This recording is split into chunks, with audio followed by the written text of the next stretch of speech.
৩৬ জুলাই বা ৫ আগস্টের নানা বিশ্লেষণে সুপারফাস্ট পরিবর্তন ২ বছরের ক্রীড়াঙ্গনে।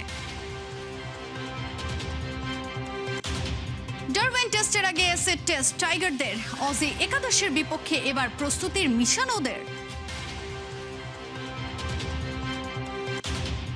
এবার আইরিশ লুই ওয়াটসনে তাকিয়ে ফুটবল ফেডারেশন, জন্ম নিবন্ধন হলেও পাসপোর্টেই আটকে বাকি সব মিশন। বাংলার পোস্টার বয় হামজা ছাড়ছেন লেস্টার সিটি, আজারবাইজানের ক্লাব সাবাকে দিয়েছে আনুষ্ঠানিক চিঠি।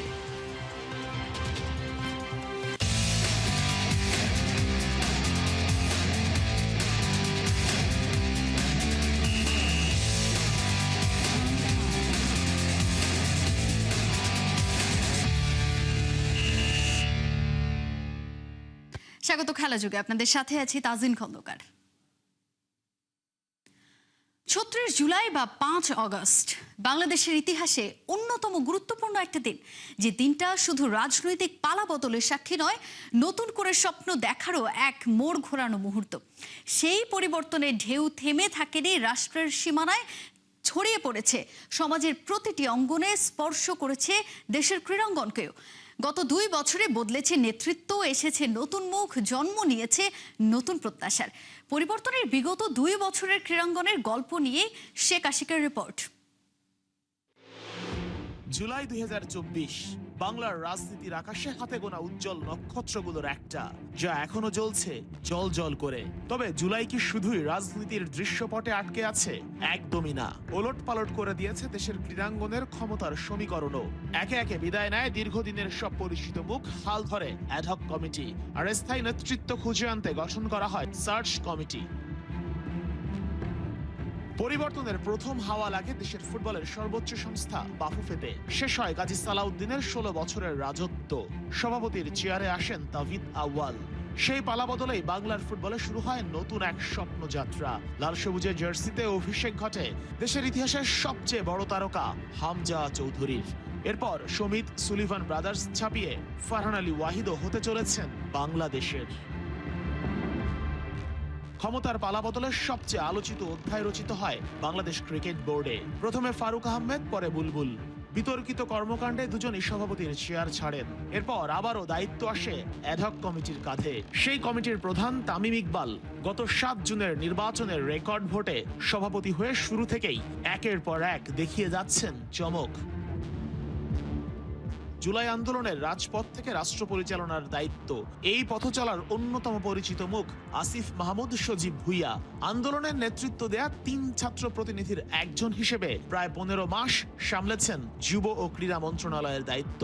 পরে নির্বাচনে বিএনপি সরকার গঠন করলে প্রতিমন্ত্রীর চেয়ারে বসেন আমিনুল হক। জুলাইয়ের পর থেকেই যিনি ছুটে বেড়ান দেশের নানা প্রান্তে, খুঁজে বের করেন প্রতিভাবান ক্ষুদে ক্রীড়াবিদদের, বাড়িয়ে দেন সাহায্যের হাত। আর মন্ত্রণালয়ের দায়িত্ব নিয়েই ৫ বছর ধরে বন্ধ থাকা জাতীয় ক্রীড়া পুরস্কার আবারও চালু করেন নিজ উদ্যোগে। গত ২ বছরে ক্রীড়াঙ্গনে যেসব উদ্যোগ আশার আলো জ্বালিয়েছে, তার মধ্যে অন্যতম নতুন কুড়ি স্পোর্টস। শুধু একটি আয়োজনই নয়, ভবিষ্যতের তারকাদের খুঁজে বের করার এক বিশাল মঞ্চ। এখান থেকে উঠে আসছে আগামীর সম্ভাবনাময় মুখগুলো। সেই স্বপ্নযাত্রায় মাঠে উপস্থিত থেকে ক্ষুদে ক্রীড়াবিদদের উৎসাহ দিয়েছেন প্রধানমন্ত্রী শেখ আশিক। ৭১। এবারে ক্রিকেট। ডারউইন টেস্টের আগে টাইগারদের টেস্ট পরীক্ষা। বৃহস্পতিবার ৩ দিনের প্রস্তুতি ম্যাচে মাঠে নামবে নাজমুল শান্তরা। প্রতিপক্ষ অস্ট্রেলিয়া একাদশ। প্র্যাকটিস ম্যাচ হলেও ক্রিকেটাররা বেশ সিরিয়াস। পেসার হাসান মাহমুদ বলেছেন, প্রস্তুতিটা ভালো হচ্ছে। কন্ডিশনের সঙ্গে কতটা মানিয়ে নিয়েছে দল প্রস্তুতি ম্যাচে, সেটা নাকি বোঝা যাবে। নাহিয়ান মিন জাসিম জানাচ্ছেন বিস্তারিত। ডারউইন টেস্ট শুরুর আগে টাইগারদের এসিড টেস্ট, অস্ট্রেলিয়া একাদশের বিপক্ষে প্রস্তুতি ম্যাচ। উইকেটের দিকে তাকিয়ে অপলক দৃষ্টিতে লিটন হয়তো ভাবছেন, এই ২২ গজটাই ২৩ বছর পর টাইগারদের অস্ট্রেলিয়া সফরে সবচেয়ে বড় চ্যালেঞ্জ। চ্যালেঞ্জ যতটাই থাকুক, পুরো দল আছে বেশ ফুরফুরে মেজাজে। ডারউইন টেস্ট শুরুর আগে পুরোটা ফোকাস প্রস্তুতি ম্যাচ ঘিরে। আমার কাছে মনে হয় যে আমাদের যে প্র্যাকটিস গেমটা আছে সেটা অবশ্যই ম্যাচের আগে প্রস্তুতির জন্য খুব ইম্পর্টেন্ট, এবং কন্ডিশনের সাথে পিচের সাথে মানিয়ে নেওয়ার জন্য এটা আসলে অনেক কাজে দিবে আমাদেরকে। মাইটি অস্ট্রেলিয়াকে চমকে দিতে হলে ব্যাটিং, বোলিং আর ফিল্ডিং ভালো করতে হবে 3 ডিপার্টমেন্টেই। তবে সবচেয়ে দুশ্চিন্তা ব্যাটারদের। নতুন চকচকে বলে Mitchell Starc, Pat Cummins, Hazlewood আর স্কট বোলান্ডকে সামলানোর রাস্তাটা সহজ করতেই নেটে সাদমান তামিমদের কঠোর অনুশীলন চলছে। নাহিদ রানা নেই, তবে সেই অভাবটা বুঝতে দিতে চাইবেন না হাসান মাহমুদ। খুব ভালো প্র্যাকটিস সেশন হচ্ছে আজকে। ফিল্ডিং হলো, ব্যাটিং হলো, বোলিং হলো, পরে অবশ্যই আমাদের আরো সামনে অনেক টাস্ক আছে এবং অনেক সেশন আছে। 3 দিনের প্রস্তুতি ম্যাচের পর আরো 4 দিনের অনুশীলন, সব মিলে মন্দ হচ্ছে না টাইগারদের প্রস্তুতিটা। যদিও দেশ ছাড়ার আগে ক্যাপ্টেন শান্তর কণ্ঠে ছিল প্রস্তুতি ঘাটতির অস্বস্তি। নাহিয়ান বিন জসিম, ৭১।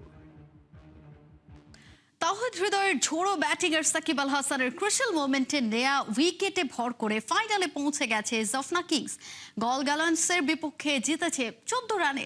21 বলে 54 রানের ইনিংস খেলে নট আউট থাকেন তাওহিদ হৃদয়। খাজান আফ্রির দাপুটে ব্যাটিংটাও জাফনাকে এগিয়ে দিয়েছে সেমিফাইনালে। অবশ্য কাজের কাজটা আগেই করে দিয়ে গেছেন ওপেনার কামিল মিশ্রা। 55 বলে 108 রানের ইনিংস খেলেছেন কামিল। 243 রানের টার্গেটের জবাবটা দিতে পারেনি গল গ্যালান্টস। 8 উইকেট হারিয়ে 228 রানে তোলে গল, আর তাতে ফাইনাল কনফার্ম করে জাফনা কিংস। 3 ওভারে 36 রান দিয়ে খরুচে স্পেল করলেও করুণারত্নের উইকেট নিয়ে ম্যাচের মোড় ঘুরিয়ে দেন সাকিব আল হাসান।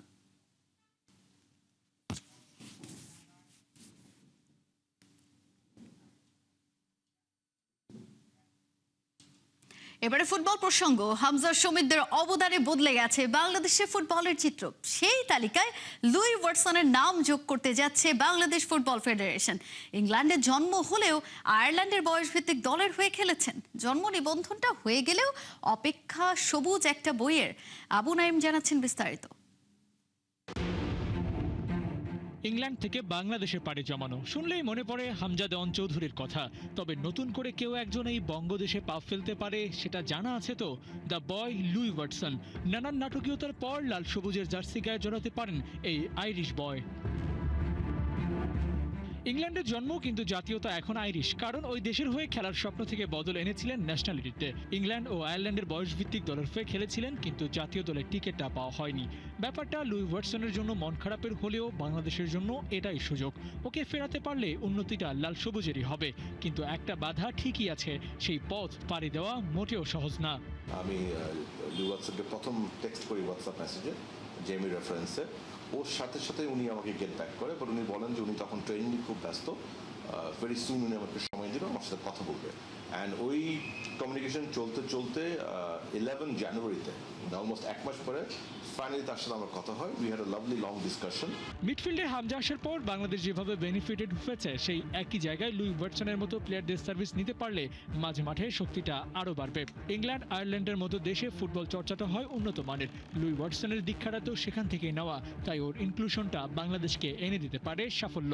বাট উনি যেটা বলেন যে দেখো, আমি সিরিয়াসলি কনসিডার করছি বাংলাদেশে খেলার জন্য, বাট এই মুহূর্তে I am not sure. So ওই জন্য এই অ্যাপোলোজাইজ যে একটু সময় নিয়ে তোমার সাথে কথা বলছি আমি। তো আমি ওনাকে বললাম যে দেখেন, আমি তো ফেডারেশন, আমরা তো চাবই এদেরকে অ্যাট্রাক্ট করার জন্য, মোটিভেট করার জন্য। তখন আমি ওনাকে বললাম যে দেখুন, ইউ টেক ইউর টাইম, কোনো অসুবিধা নেই, but if you permit me, আমি তোমার কিছু প্রাইমারি কাগজগুলি পড়ে নিই, বিকজ তোমার root is through your grandfather, এটা আমার একটু সময় লাগবে। ডু ইউ মাইন্ড আমি সেই কাজটা তোমার অনুমতি নিয়ে করতে পারি নাকি? So he was very professional. উনি তখন সাথে সাথে বলেন যে হ্যাঁ, অফকোর্স আপনি করে ফেলেন এটা। 4th of March, if I'm not wrong, 4th অথবা 5th of মার্চে তার বার্থ সার্টিফিকেট পেয়ে যায়। So his birth certificate is done actually. Origin player ব্যবহার করে বিশ্বের বড় বড় দেশগুলো তাদের ফুটবলে উন্নতি করেছে। সেই লক্ষ্যে কাজটা বাফুফেও করছে। তবে নির্দিষ্ট কোনো একটা টিম দরকার কিনা যারা অরিজিন প্লেয়ার খোঁজ করে প্রসিডিওর মেনটেন করে জাতীয় দল অবধি নিয়ে আসবেন, সেটা সামনে রেখে কোনো প্ল্যান কি করেছে বাফুফে? স্কাউট ইভেন্ট করতে পারে নাকি ইউরোপে, বিকজ যেটা হচ্ছে প্রোঅ্যাক্টিভলি অনেকে আমার সাথে যোগাযোগ করছে, কিংবা আমরা অনেকে খোঁজ পাচ্ছি, তখন হয় আমি যোগাযোগ করছি। যদি আমি দেখি ইউথ টিম, ওটা আমি জেরাটকে দিয়ে দিই, সামিত কাসিমকে দিয়ে দিই, আন্ডার-20। সিনিয়র টিম হলে আমি কোচের সাথে কথা বলে আমরা আলাপ করি। সো এই জিনিসটা তো চলমান, বাট আমাদের খুব ইচ্ছা আছে আগামী সামারে একটা প্রপার ক্যাম্প করার জন্য। এবং আমি কিন্তু একটু বলতে চাই, আমাদের ইউথ টিমের কিন্তু অলরেডি আমরা প্রায় আমার 5 জন প্লেয়ার এখন আছে অলরেডি, এর বাইরে আরো if I am not wrong 5 থেকে 7 জন প্লেয়ার কিন্তু একটা পুল করে ফেলেছি। সাফ টুর্নামেন্টে বেশ কয়েকটা নতুন নাম যোগ হতে যাচ্ছে। অরিজিন প্লেয়ারদের ইনক্লুশন ঘুরিয়ে দিতে পারে সব হিসেব নিকেশ। প্রতি মাসে আমি একবার ওকে মেসেজ দিই, সো মাঝে মাঝে সে রেসপন্ড করে, মাঝে মাঝে সে করে না, but we are in touch. আমার বিএফএফ ম্যানেজমেন্ট থেকে জেমিডের সাথেও রেগুলার যোগাযোগ করা হয় তার ব্যাপারে, so we have to wait and see. But এতটুকু বলতে পারি আমাদের তরফ থেকে উই আর ফুললি রেডি। তার ডকুমেন্টেশনের কাজও হয়ে গিয়েছে, এখন জাস্ট ওনার সম্মতিটা।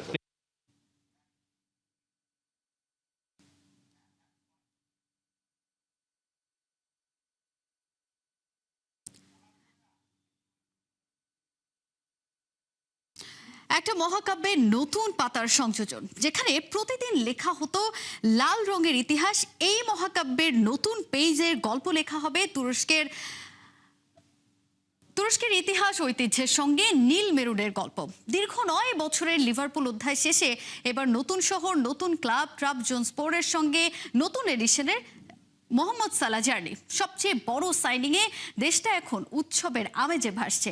তবে এর মধ্যেও মিস্ট্রিয়াস সালা হাজির একটা মিস্ট্রি বক্স নিয়ে। লিভারপুলের 11 নম্বর জার্সিটা বদলে এবার কোন জার্সিতে বিশ্বে হাজির হবেন মোহাম্মদ সালা? বিস্তারিত রিপোর্টে। একটা মহাকাব্য যার প্রতিটা পাতায় পাতায় রোমাঞ্চ, যার ধুলো মাখা পায়ে লেখা হয় ফুটবলের হিস্ট্রি। শান্ত কিন্তু ক্ষিপ্র, নিশ্চুপ কিন্তু দুরন্ত। দীর্ঘ 9 বছরের এক মহাকাব্যের পর এবার নতুন ঠিকানা, নতুন ক্লাব, নতুন একটা শহর। আর সেই শহরে এমন উৎসব কে দেখেছে কবে? রূপকথাকে যেন একেবারে হাতের মুঠোয় পাওয়া। কেউ কেউ তো নিজের চোখকেও বিশ্বাস করতে পারছেন না, নিজেকেই হয়তো চিমটে কেটে বলছেন, ও গড, ইজ দিস রিয়েল? এই গল্পটা এখন নতুন করে তুরস্কের মাটিতে শুরু হয়েছে সুপারস্টার মোহাম্মদ সালাহকে নিয়ে। মোহাম্মদ সালাহ লিভারপুলের লাল জার্সিতে লেখা অসংখ্য রূপকথার ইতি টেনে মিশরীয় মহাতারকা পা রেখেছেন তুরস্কের মাটিতে। ইউরোপের ফুটবল আকাশে যে তারা এতদিন আলো ছড়িয়েছেন, এবার সেই আলোয় আলোকিত হতে চায় ট্রাবজনস্পোর। কয়েক সপ্তাহের জল্পনা কল্পনার অবসান ঘটিয়ে 34 বছর বয়সী সালাহ ইস্তাম্বুলে নামতেই যেন শুরু হয়ে গেল নতুন এক ফুটবল রেভলিউশন। সালাহকে বহনকারী প্রাইভেট প্লেনের ছবি প্রকাশ করে ট্রাবজনস্পোর লিখেছে, সালাহ মোড অন। নীল মেরুন জার্সি গায়ে বিমানে বসে থাকা সালার সেই ছবি মুহূর্তেই ছড়িয়ে পড়ে সোশ্যাল মিডিয়ায়। আর ইস্তাম্বুল বিমানবন্দরের দৃশ্য, এ যেন কোনো ফুটবল সুপারস্টার নন, শহরে ফিরেছেন নতুন এক রাজা। ব্যানার, জার্সি আর ক্লাবের পতাকা হাতে শত শত সমর্থক অপেক্ষায় তারকার জন্য। সমর্থকদের বিশ্বাস, সালার আগমনই হতে পারে ট্রাবজনস্পোরের টাইটেল চ্যালেঞ্জের নতুন সূচনা। ইস্তাম্বুলে মেডিকেল টেস্টের পর সালাহ যাবেন ট্রাবজন শহরে। সবকিছু ঠিক থাকলে 2 বছরের কন্ট্রাক্ট, সঙ্গে আরও 1 মৌসুম বাড়ানোর অপশনও আছে। টার্কিশ মিডিয়া বলছে বছরে প্রায় 1,70,00,000 ইউরো বেতন পাবেন তিনি, যা ট্রাবজনস্পোরের ইতিহাসের অন্যতম বড় ফাইন্যান্সিয়াল ডিল। তবে এই ট্রান্সফারের আসল মূল্য হয়তো টাকার অঙ্কে মাপা যাবে না। লিভারপুলের 9 বছরের অধ্যায়ে 442 ম্যাচে 257 গোল, ক্লাবটার ইতিহাসে তৃতীয় সর্বোচ্চ গোলদাতা। প্রিমিয়ার লিগে 193 গোল, যার 191টি লিভারপুলের হয়ে। ইংলিশ টপ ফ্লাইটের সর্বকালের গোলদাতাদের তালিকায় আছেন 4র্থ স্থানে। এমন এক মহাতারকাকেই এবার নিজেদের রঙে দেখতে চায় ট্রাবজন। লিভারপুল চ্যাপ্টারের শেষটাকে পেছনে ফেলে নতুন মিশনে প্রথম রহস্যটা জার্সি নম্বর নিয়ে। লিভারপুলের হয়ে দীর্ঘদিন 11 নম্বর আর মিশরের হয়ে পড়েছেন 10 নম্বর জার্সি, কিন্তু ট্রাবজনস্পোরে এসে সালার গায়ে দেখা গেল 61 নম্বর জার্সি। কিন্তু কেন 61? কারণ এটা ট্রাবজন শহরের রিজিওনাল কোড, ক্লাব ও শহরের পরিচয়ের গুরুত্বপূর্ণ প্রতীক। ম্যাচের 61তম মিনিটে ফায়ারওয়ার্কস, কনফেটি আর চ্যান্টে যে স্টেডিয়াম কেঁপে ওঠে, সেই 61 এবার জড়িয়ে গেল সালার আগমনের সঙ্গে। তবে 61 নম্বরটা কি আদৌ স্থায়ী হবে কিনা, এখনো সে বিষয়ে নিশ্চিত কোনো তথ্য পাওয়া যায়নি। গেল মৌসুমে টার্কিশ সুপার লিগে 3য় স্থানে ছিল ট্রাবজনস্পোর। এবার ইউরোপা লিগ প্লে অফেও লড়বে তারা। আর তাই সালার আগমন শুধু একজন প্লেয়ার সাইনিং নয়, এটা অ্যাম্বিশনের ডিক্লারেশন, ইউরোপ ড্রিমের নতুন চ্যাপ্টার। ট্রাবজন এখন শুধু সালাকে দলে নেয়নি, তারা কিনেছে একটা ড্রিম স্টেটমেন্ট ব্রিফ। আর ফুটবলে কথাটা পরিষ্কার, where there is hope there is a way. ইউরোপের পুরনো রাজপথ ফেলে সালাহ এখন লিখবেন ট্রাবজনের নতুন ইতিহাস। The Salah era is Trabzon has officially begun. Tajin Khandakar, ৭১। গ্রীষ্মকালীন দল বদলের বাজারে এখন হট কেক বাংলার পোস্টার বয় হামজা চৌধুরী। এরই মাঝে গুঞ্জন উঠেছে লেস্টার সিটি ছেড়ে আজারবাইজানের ক্লাব সাবা এফসিতে যোগ দিতে যাচ্ছেন ২৮ বছর বয়সী ফুটবলার। আজারবাইজানের ক্রীড়া ভিত্তিক সংবাদ মাধ্যম অফসাইড প্লাসের প্রতিবেদন অনুযায়ী ব্যক্তিগত শর্তে সাবা এফসির সঙ্গে সমঝোতায় পৌঁছেছেন হামজা চৌধুরী। বেশ কিছুদিন ধরেই লেস্টার সিটির সঙ্গে আলোচনা চালিয়ে যাচ্ছিল সাবা এফসি, তবে ক্লাবের পক্ষ থেকে এখনো কোনো আনুষ্ঠানিক ঘোষণা দেওয়া হয়নি। ট্রান্সফার মার্কেটের তথ্য অনুযায়ী হামজার বর্তমান মার্কেট ভ্যালু প্রায় ৪ মিলিয়ন ইউরো। সবকিছু চূড়ান্ত হলে নতুন মৌসুমে সাবা এফসির জার্সিতে খেলতে দেখা যাবে হামজা চৌধুরীকে। এর আগে ২০২৪-২৫ মৌসুমে ধারে ইংলিশ ক্লাব শেফিল্ড ইউনাইটেডের হয়ে খেলেছিলেন হামজা চৌধুরী।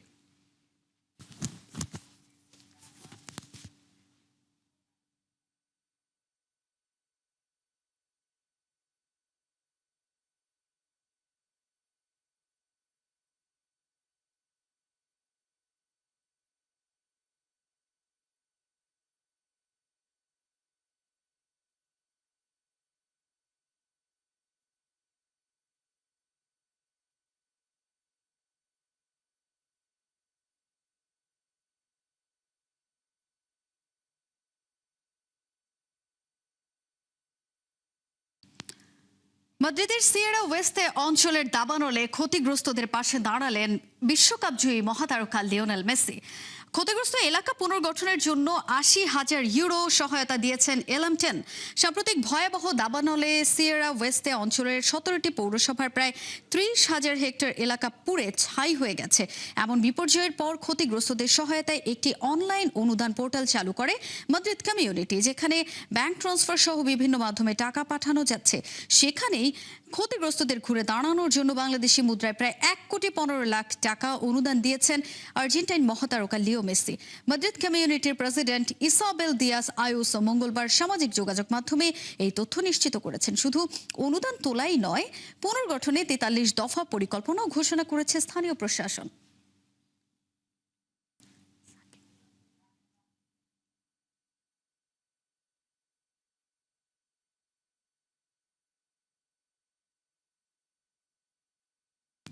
মাগুরা শহরে ক্রিকেটার সাকিব আল হাসানের বাড়িতে হামলা করেছে দুর্বৃত্তরা। এ সময় বাড়ির গেইটে পেট্রোল বোমা ছোড়ে তারা। প্রত্যক্ষদর্শীরা জানায়, দুর্বৃত্তরা বাড়ির গেইটে পেট্রোল বোমা মারার পর জানালায় ইট পাটকেল ছোড়ে। এতে জানালার কাঁচ ভেঙে যায় এবং বাড়ির গেইটে কিছু অংশে আগুন ধরে যায়। খবর পেয়ে পুলিশ ঘটনাস্থলে এলে হামলাকারীরা পালিয়ে যায়। সেখানে পুলিশ মোতায়েন করা হয়েছে। ২০২৪ সালের ৫ অগাস্টের পর থেকে সাকিব আল হাসানের এই বাড়িটি ফাঁকা এবং তালাবদ্ধ অবস্থায় রয়েছে।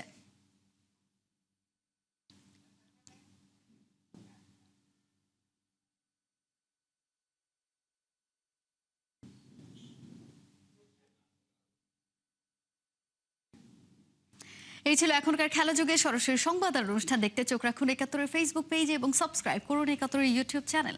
৭১-এর সাথেই থাকুন।